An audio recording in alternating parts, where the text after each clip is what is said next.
తండ్రి నామానికి మహిమ ఘనత ప్రభావాలు కలుగును గాక. హల్లెలూయా.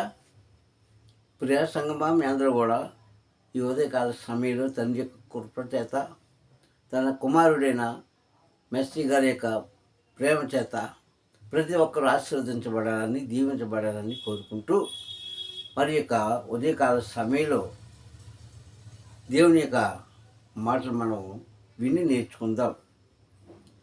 సర్వసాధారణంగా మనిషి భూమి మీద శ్రమ పడితేనే కానీ ఫలితం ఉండదు.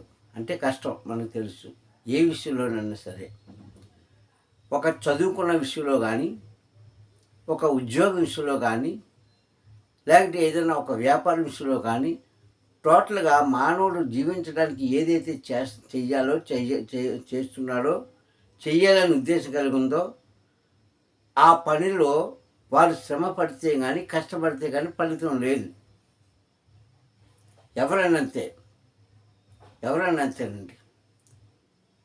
పిల్లలు మొదలుకొని పెద్దవారి వరకు కూడా వారి వారికున్న అర్హతను బట్టి శ్రమ పడితేనే కానీ ఫలితం రాదు.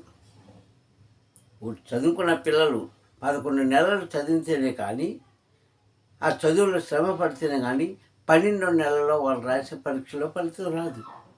అలాగే అన్ని విషయాలు కూడా ఇది లోకానుసారంగా నీకు నాకు మనందరికీ కలుగుతున్న భావాలు, పొందుకుంటున్న అర్హతలు. మంచిది, చాలా బాగుంది.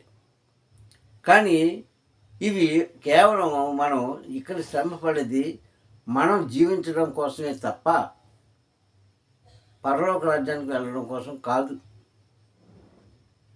ఇది అందరూ కూడా గ్రహించాలి ప్రసంగంగా. అందుకే ఈరోజు వాక్యం ఏంటంటే, క్రీస్తు శ్రమ చేత మనకు మేలు అన్న అంశం మీద మరి కొన్ని నిమిషాలు ఆయన వాక్యాన్ని శ్రద్ధగా విందాం, నేర్చుకుందాం. ప్రతి ఒక్కరు కూడా ఈ వాక్యాన్ని వినండి. ఒకవేళ ఈ వాక్యం ఎవరికైనా పంపించాలనుకుంటే ఖచ్చితంగా పంపించండి. అలాగే మా ఛానల్ని సబ్స్క్రైబ్ చేసుకోండి, లైక్ చేయండి. దేవుడు మిమ్మల్ని దీవించును గాక.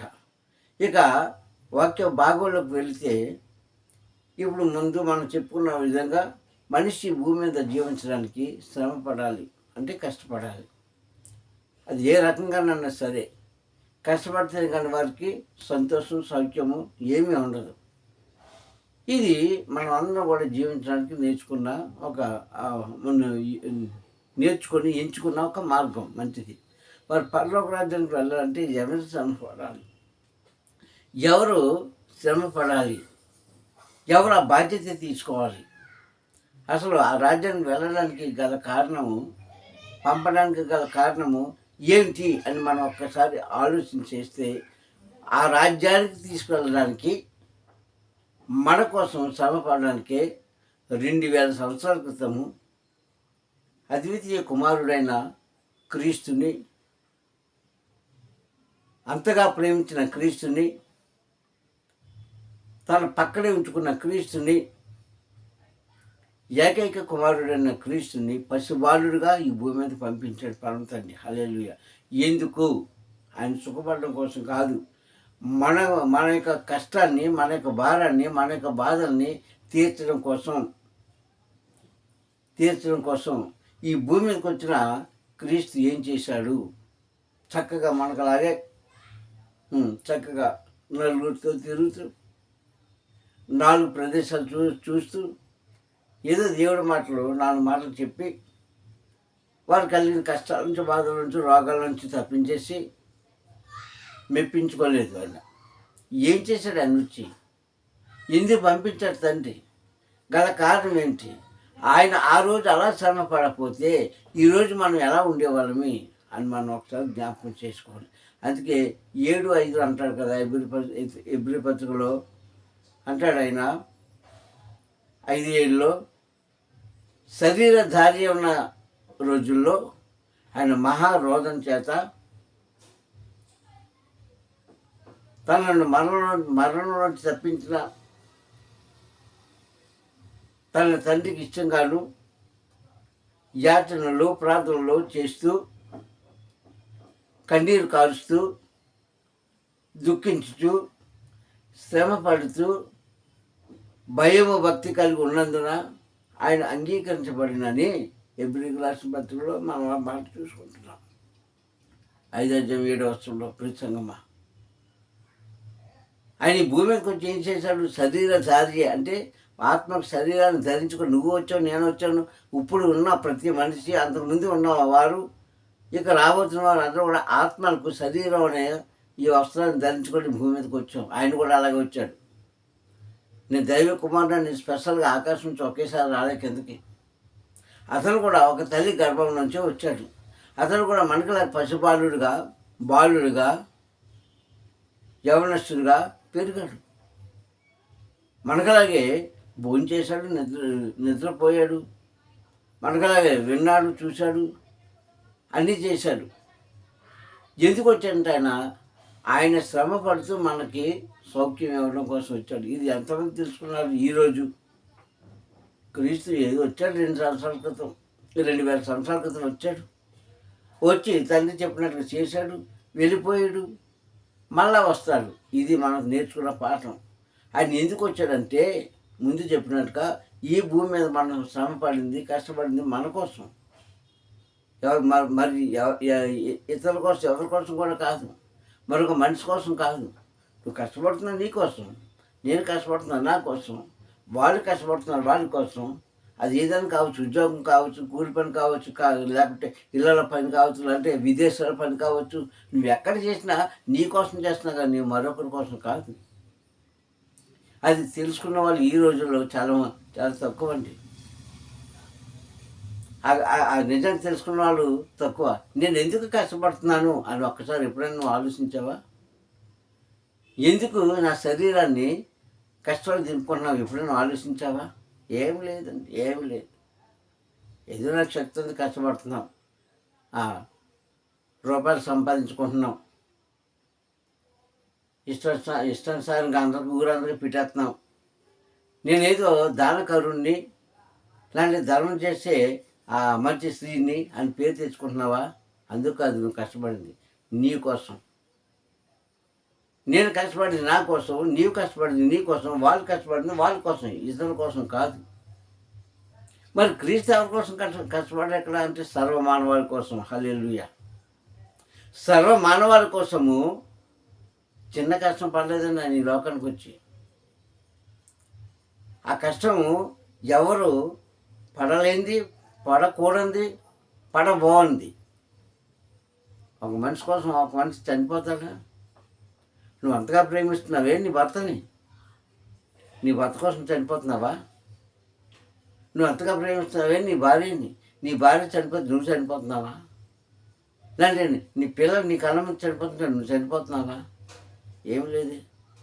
కానీ ఆయన పడ్డ శ్రమ ఏంటంటే, ఆయన పడ్డ కష్టం వల్ల మనకు ఉపకారం ఏంటంటే, ఆయన పడ్డ శ్రమ వల్ల, ఆయన వీపు మీద పడే ప్రతి కుర్రాడ దెబ్బ వల్ల, ఆయన అసహించుకుంటున్న ప్రతి మాట వల్ల నీకు నాకు ఈరోజు విముక్తి కలిగింది. హల్లెలూయా.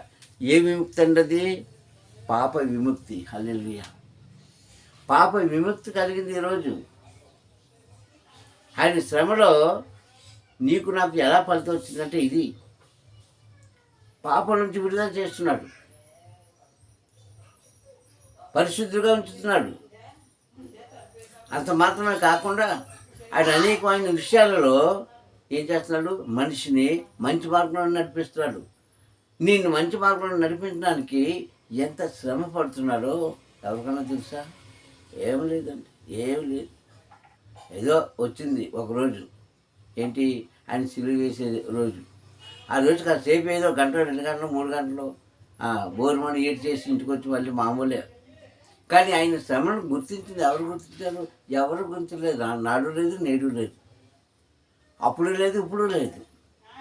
ఆ రోజుని మనం జ్ఞాపకం చేసుకొని ఉండడం తప్ప రెండోది ఏమి లేదు. సంగమా, ఇక్కడ మనం జ్ఞాపకం చేసుకోవాల్సింది ఏంటంటే, క్రీస్తు ఎందుకు శ్రమపడ్డాడంటే సర్వమానవాళి కోసము, నీ కోసం నా కోసం కాదు, ప్రపంచంలో ఉన్న ప్రతి మనిషి కోసం కూడా అది శ్రమ పడ్డాడు.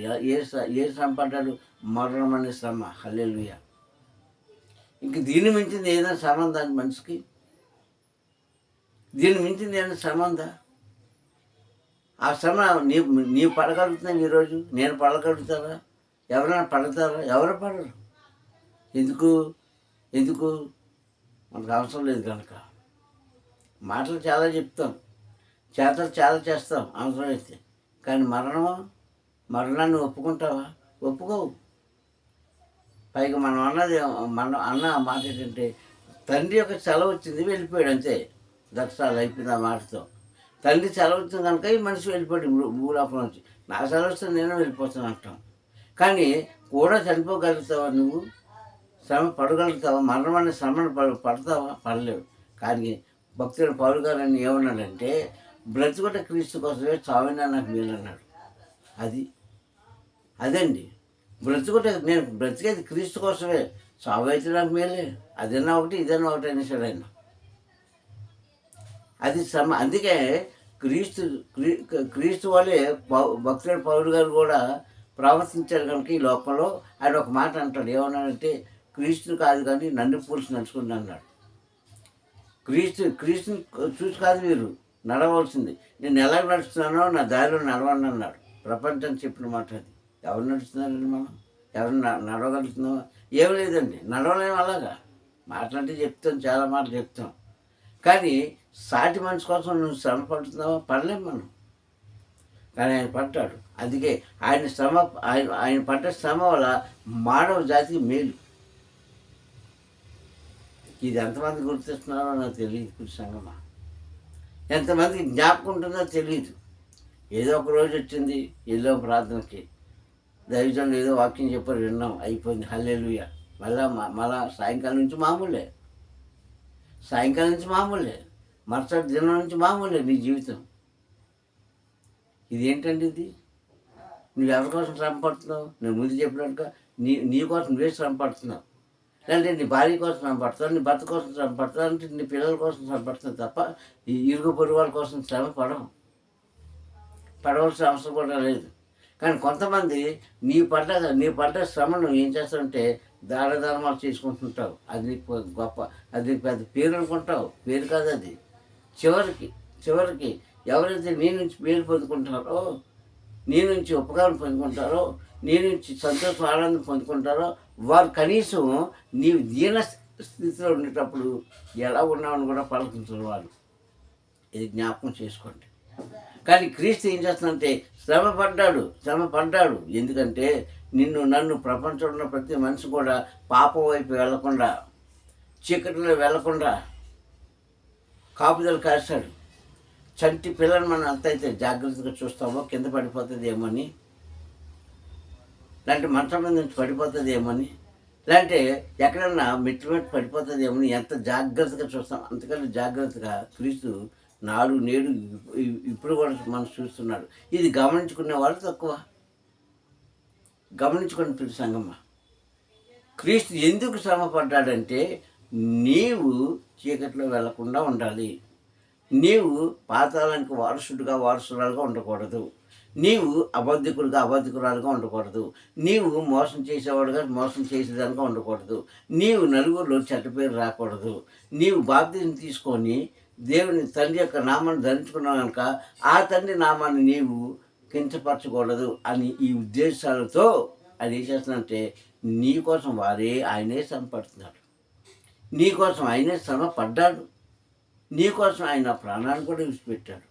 అయినా సరే మనం గుర్తింపు లేని మూర్ఖులు వలె, కళ్ళుని కూడా చూడలేని గుడ్డి వాళ్ళ వలె, చెవులను వినలేని చెవిటి వారి వలె మనం ఉంటున్నాం ప్రియ సంగమా. ఇది క్రైస్తవ తత్వానికి, క్రైస్తవులకు క్షేమం కాదు. ఇది క్షేమం కాదు. ఆయన శ్రమను, ఆ శ్రమ దినాన్ని జ్ఞాపకం చేసుకొని బోరుమని కాసేపు ఏడ్చి తర్వాత నవ్వుకోవడం కాదు ప్రియ సంగమా. ఒకసారి ఆలోచిద్దాం. ఎందుకంటే ఆలోచించాడు, ఆలోచన శక్తి వరకు ఇచ్చాడు. మనం ఏం చేస్తున్నాం ప్రతి సంఘం? ఈ లోకంలో మనం ఎందుకున్నాం ప్రతి సంఘమా? ఒకసారి అర్థం చేసుకోండి. వాక్యం ఉన్న వాళ్ళంతా కూడా ముందు చెప్పినట్టుగా నీవు శ్రమపడేది నీ ఒక్కరి కోసమే, లేదంటే నీ కుటుంబం కోసం. కానీ క్రీస్తు పడేది సర్వమానవాళ్ళ కోసము. ఎందుకంటే పాపభరితంగా మనం ఉండకూడదు, పాపంలో మనం వెళ్ళకూడదు. చెడ్డవారుగా మనం ఉంటే తండ్రి నామానికి అవమానం. ఆ అవమానంలో మనం ఎక్కడైతే ఉండిపోతామని నీ కోసం ముందుగానే ఆయన ఏం చేశాడు, తన ప్రాణాన్ని పెట్టాడండి. అది శ్రమ, అది అమూల్యమైన శ్రమ. అందుకన్నాడు శరీరధారి దినమున మహారోగంతో ప్రార్థనతో యాచనతో తనను మరణం నుంచి తప్పించిన తండ్రికి భయము భక్తి కలిగి జీవించినందున ఆయన అంగీకరించబడ్డాడని హెబ్రీ పత్రికలో రాయబడింది. మరి నీవు నేను అంగీకారంగా ఉన్నాము ఈరోజు. ఎంతమంది క్రైస్తవులు తండ్రికి ఇష్టంగా జీవిస్తున్నారు? అంగీకారం అంటే ఇది ఇష్టంగా ఉండడం. ఇష్టంగా జీవిస్తున్నారా? ఇష్టంగా జీవిస్తున్నారా? ఏదో కాసేపు ఉంటున్నాం, మామూలుగా ప్రార్థన చేసుకుంటూ కళ్ళు తీర్చేస్తున్నాం, అయిపోయింది, హల్లెలూయా. మళ్ళీ మన మామూలు పనులు, మామూలు మాటలు, మామూలు జీవనమే. నువ్వు ఇష్టంగా ఉంటే ఆయన ఎలా చనిపోయి ఎలాగ గుద్దారు, ఎలా చిలివేశారని ఆలోచించు. నువ్వు ఏం చేస్తావంటే క్రీస్తు నీ కోసం పడ్డ శ్రమను నువ్వేం చేస్తావు, దాన్ని వివరించి దాన్ని పట్టుకొని ఆయన దగ్గర ప్రార్థన చేస్తావు. వచ్చారని చిలివేయించుకున్నాడు, చనిపోయాడు, వెళ్ళిపోయాడు, మళ్ళీ మామూలు మళ్ళీ 3వ రోజున వచ్చాడు, వెళ్ళిపోయాడు, మళ్ళీ ఎప్పుడో వస్తాడు అనుకుంటున్నామో. ఇదే మనకు అలవాటైన రొటీషన్ మ్యాటర్. ఇది ఎప్పుడు అనుకున్న మాటలు ఇవే. కనిపించే సంగమా, ఉదయకాల సమయంలో తండ్రి మనతో మాట్లాడుతున్నాడు. ఆయన పడ్డ శ్రమ చిన్నది కాదు. మరణాన్ని అనుభవించే శ్రమ, ప్రపంచంలో ఉన్న ప్రతి మనిషి కోసం కూడా ఆయన చేసిన త్యాగం గొప్పదండి. ఆ గొప్ప త్యాగం చేసిన ఈ దినాన్ని జ్ఞాపకం చేసుకొని ఎందరైతే నిజమైన పశ్చాత్తాపంతో, నిజమైన మారు మనసుతో ఆయన వద్ద ప్రార్థిస్తారో వారు ధన్యులు. ప్రార్థించుకుందాం. కనికర సంపన్నుడ దయామూర్తి నీకు స్తోత్రములు. ఉదయకాల సమయంలో వాక్యమై దిగొచ్చి నాతో మాతో మాట్లాడేందుకు స్తోత్రం చెల్లిస్తున్నాను. ఘనత మహిమ ప్రభావాన్ని మీరు పొందుకోండి.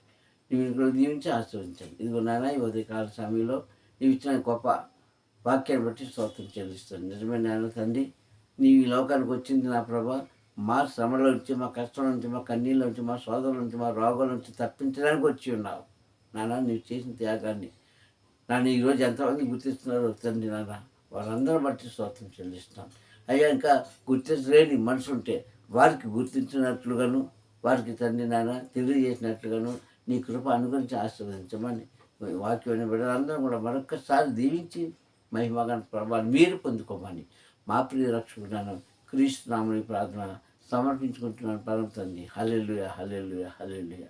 అందరూ కూడా తండ్రి నామమున స్థలం తండ్రి మేము దీవించి ఆశీర్వదించుగాక. Praise the lord.